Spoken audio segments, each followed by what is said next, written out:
Beaucoup de gens qui veulent investir en agriculture, en élevage, ont eu à faire ces erreurs. Surtout les gens qui sont dans la diaspora, parce qu'ils sont vraiment passionnés de l'agriculture et de l'élevage. Ils aiment l'agriculture et l'élevage.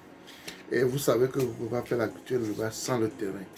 Donc, ils envoient l'argent à un parent ou ils entendent qu'il y a un terrain quelque part qui est très alléchant pour leur projet. Ils envoient de l'argent, ils achètent le terrain, sans tenir compte de certains avantages dont on a besoin avant d'acheter un terrain agricole ou pour l'élevage. Dans cette vidéo, je vais vous parler de l'erreur que la plupart des gens font et comment faire pour éviter ces erreurs, pour ne pas dire plus tard si je savais. On peut l'éviter au début de nos projets. Sans plus tarder, passons vite du sujet après le générique.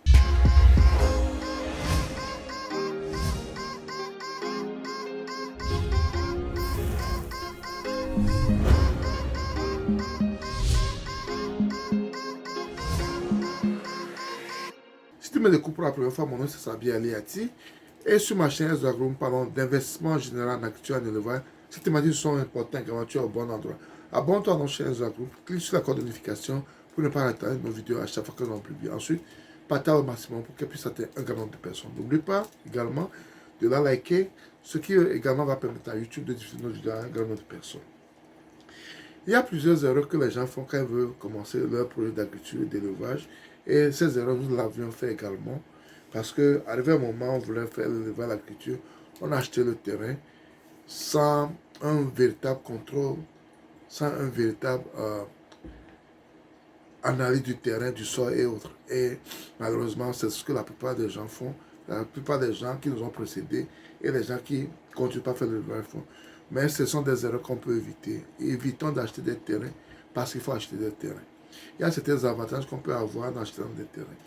Et malheureusement, on rate ces avantages et des fois, on a la chance de tomber sur des terrains qui ont déjà ces avantages. L'avantage premier dont je parle souvent, quand tu fais l'agriculture et l'élevage, il faut t'assurer qu'il y a l'eau sur ton terrain. S'il y a un cours d'eau, c'est très bon. Mais s'il n'y a pas de cours d'eau, il faut voir si tu peux faire un puits ou bien un forage sur ce terrain. Il faut être sûr que tu as l'eau sur le terrain. Sans eau, tu ne peux pas faire ton projet d'agriculture ni d'élevage. C'est très important. L'eau est très primordiale, surtout quand tu fais l'élevage. Ça, c'est très important. Et l'avantage que nous, on a eu au niveau de la ferme E2A, on n'a pas fait ces analyses avant d'acheter le terrain, certes, mais l'avantage qu'on a eu, c'est que on a l'eau sur notre terrain. Après un forage, on a de l'eau.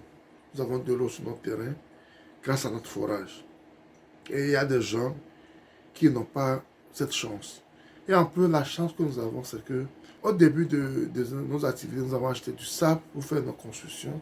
Il y a une partie de notre terrain où nous avons du sable qu'on utilise pour faire la construction, le sable blanc que nous utilisons au Togo pour la construction.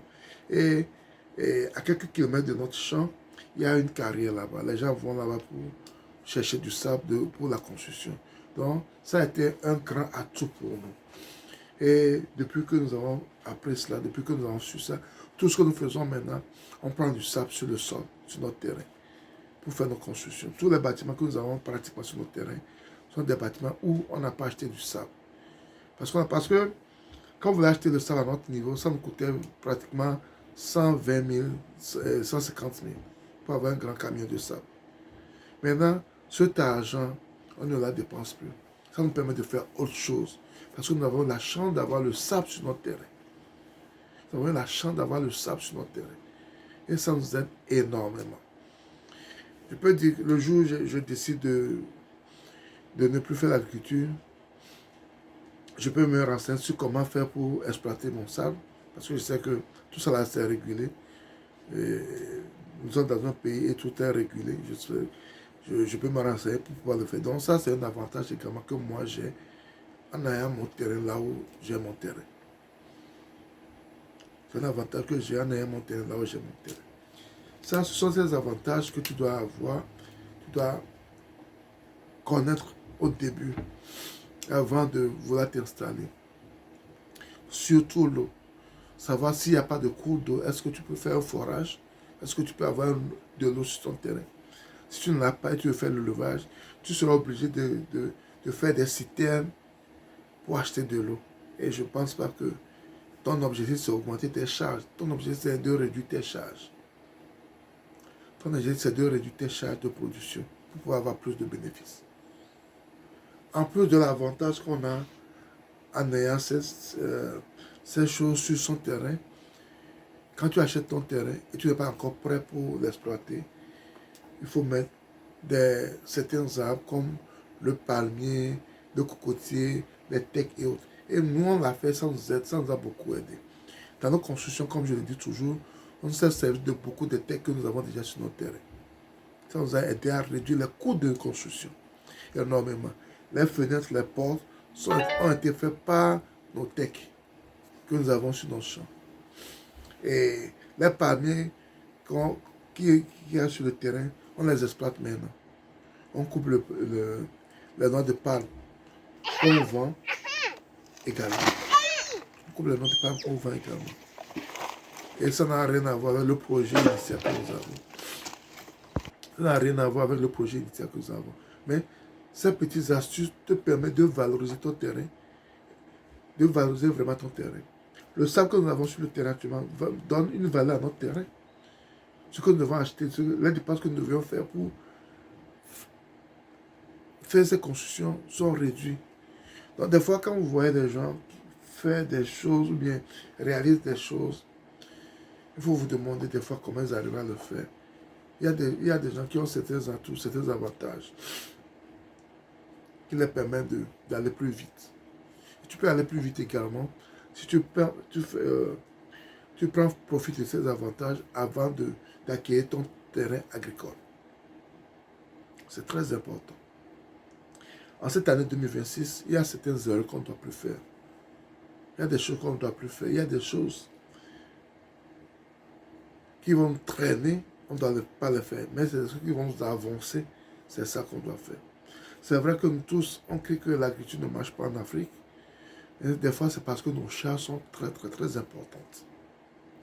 Nos charges sont très, très importantes par rapport à l'investissement que nous faisons. Si tu fais un projet où tu mets toute ton économie dans les charges, et les charges ne font qu'évoluer, ne font que continuer, tu seras fatigué. Et à la fin, tu vas relâcher. Il y a plusieurs fermes qui ferment. Pas parce que ça ne marche pas, mais des fois, c'est parce que les charges de roulement les dépassent. Les charges d'expansion du projet les dépassent. Arrivé à un moment, ils craquent. Donc, si tu ne veux pas craquer, prends certaines dispositions au début de ton projet pour bien réussir ton projet. C'est très important. Et je vous donne mes exemples souvent parce que ça n'a pas été facile pour nous également au niveau de la ferme R2A.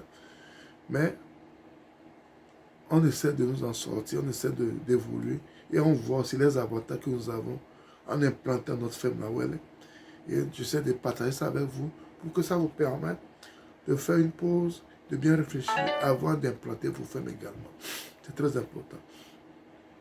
Plus tu réduis tes coûts de production, tes coûts d'installation, tu réduis tous les coûts, les charges liées à ton business, plus tu as un grand nombre de bénéfices. Donc, ce que je tenais à partager avec vous aujourd'hui, et si tu as aimé la vidéo, ne la garde pas pour toi, partage-la autour de toi pour qu'elle puisse aider quelqu'un également qui a ce projet ou bien qui est déjà dans ce projet de peut-être se relocaliser ou bien de revoir sa stratégie d'implantation de sa ferme. Et si tu n'es pas encore abonné, abonne-toi à notre chaîne Zago. Clique sur la cloche de notification pour ne pas rater nos vidéos à chaque fois que nous allons publier. N'oubliez pas également un pouce très très important pour nous parce que ça va permettre à YouTube également de diffuser nos vidéos à un grand nombre de personnes. Nous avons besoin d'expandre ce que nous sommes en train de dire pour pouvoir aider la communauté et pour pouvoir avoir une grande communauté pour pouvoir faire avancer notre travail, faire avancer le Togo et faire avancer le continent africain. Bye bye.